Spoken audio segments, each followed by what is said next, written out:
ઓહો. એટલે ગોદડી હામી નહીં, એટલે ગોદડી આપણે માણાની રીતે હાંકતી છે, હા, ઊંચી નીચી થાય ટૂંકમાં. ઊંચા નીચી થાય, બરાબર. હાંકતી હતી, ઊંચા નીચી થાય એટલે બાપુ ભારી ગયા. હા. એટલે આ બાપુને કીધું કે ચાલુ આ ગોદડી કેમ આમ કરે છે?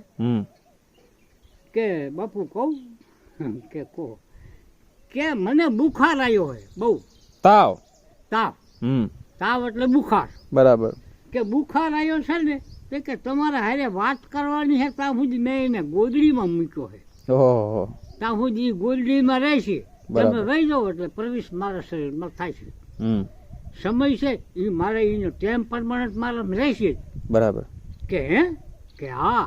હમ.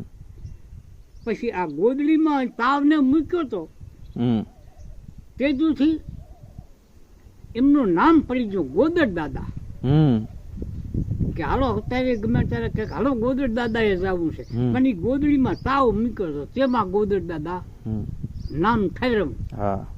હવે એ વખતનું દરબારો જે છે એ સન્માન વધારે માને છે. અત્યારે ઘણા અમારા ગામનો તો જો કે દરબારો એનો લોટ કરે, લાડવા, લાપસી, ઘી ચોખ્ખું, આ તે ઘણું કરે છે, એને માન આપે.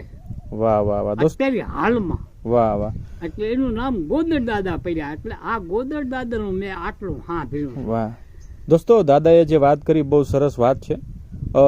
ધ્રાંગધ્રાની અંદર આપણે આવીએ તો દેસળ ભગતનું નામ આપણે સાંભળેલું હોય, એમની સાથે જોડાયેલી અનેક વાતો આપણે સાંભળેલી હોય. એમ જ ગોદડ દાદા કહો અથવા ગોદડ બાપુ કહો, એ તમે જેસડા ગામમાં આવો ને તો હજુ હાલની તારીખમાં પણ એમ કહેવાય કે તમને અનેકવિધ રીતે દર્શન મળે. એટલે કે દૂર દૂરથી લોકો એ જગ્યાએ દર્શન કરવાને માટે આવે છે. અને એ ગોદડ દાદા એટલે કે ગોદડ બાપુ એમને ખૂબ જ પ્રેમથી ભાવથી પૂજવામાં પણ આવે.